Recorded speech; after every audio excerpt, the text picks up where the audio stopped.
కాకినాడ పోర్టులో రేషన్ బియ్యంతో దొరికిన స్టెల్లా షిప్ విషయంలో అధికారులు దూకుడుగా ముందుకు వెళ్తున్నారు. స్టెల్లా షిప్ లో దొరికిన బియ్యంపై మరోసారి తనిఖీలు చేయాలని అధికారులు నిర్ణయించారు. ఈ వ్యవహారంలో 5 శాఖ అధికారులతో మల్టీ డిసిప్లినరీ కమిటీ ఏర్పాటు చేశారు. గతంలో బ్యాంక్ గ్యారంటీలతో విడుదల చేసిన రేషన్ బియ్యం, షిప్ లో దొరికిన బియ్యం ఒక్కటేనా అన్న విషయాన్ని తేల్చనున్నారు.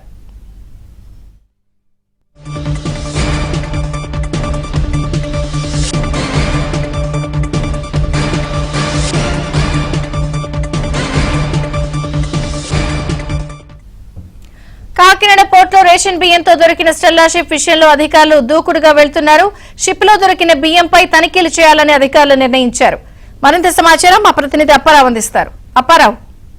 విజయ చంద్రిక, కాకినాడ కేంద్రంగా విదేశాలకు అడ్డగోలుగా తరలిపోతున్న రేషన్ బియ్యంపై ఇప్పటికే కూటమి ప్రభుత్వం ఉక్కుపాదం మోపింది. మరోపక్క ఇటీవల సౌత్ ఆఫ్రికా దేశానికి షిప్ లో తరలిస్తున్న రేషన్ బియ్యాన్ని అధికారులు పట్టుకున్న సంగతి తెలిసిందే.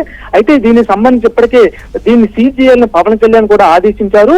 ప్రస్తుతం అయితే దీంట్లో దాదాపు 6,000 మెట్రిక్ టన్నుల రేషన్ బియ్యం గుర్తించే నేపథ్యంలో ఇది కాకుండా ఇంకా ఏమైనా అదనపు సరుకు ఏమైనా ఉందా, అదేవిధంగా గత జూలైలో ఏదైతే 157 కోట్ల విలువైన రేషన్ బియ్యం సీజ్ చేసిన నేపథ్యంలో షిప్ లో ఎగుమతి చేయడానికి సిద్ధం చేసిన బియ్యం అది ఇది ఒకటే కాదా అనే దాని మీద 5 కమిటీ సభ్యులతో అది పూర్తి స్థాయిలో ప్రభుత్వం తనిఖీలకు నిర్ణయించింది. అందులో భాగంగా రేపటి నుంచి సముద్రంలో ఏదైతే సీజ్ చేసిన సిద్ధంగా ఉంది షిప్ లో అధికారులందరూ వెళ్లి మొత్తం అణువు తనిఖీ చేయనున్నారు. దీన్ని బట్టి ఇందులో రేషన్ బియ్యం ఇంకా అదనంగా ఏమైనా ఉందా, ఆ బియ్యం తరలిస్తున్న కంపెనీ పేరేంటి, ఈ బియ్యం ఎక్కడి నుంచి వచ్చింది, మొత్తం అనేక రకాలుగా పరిశోధించిన తర్వాత కస్టమ్స్, పోలీసు, రెవెన్యూ, కలెక్టర్ తరఫున అందరూ కూడా ప్రత్యేక బృందాలు రేపటి నుంచి తనిఖీ ఉన్నాయి. ఇప్పటికే సీజీకి సంబంధించి కూడా ప్రభుత్వం దూకుడు పెంచిందని చెప్పాలి. కస్టమ్స్ విభాగం నుంచి సీజీకి అవకాశం లేని నేపథ్యంలో ఏదైతే అడ్మిరాలిటీ కోర్టులో కూడా కేసు వేసి ఈ విధంగా సీజీను కొనసాగే విషయమై ఇప్పటికే రాష్ట్ర ప్రభుత్వ అడిషనల్ అడ్వకేట్ జనరల్ కూడా అధికారులతో సమాలోచనలు జరుపుతున్నారు.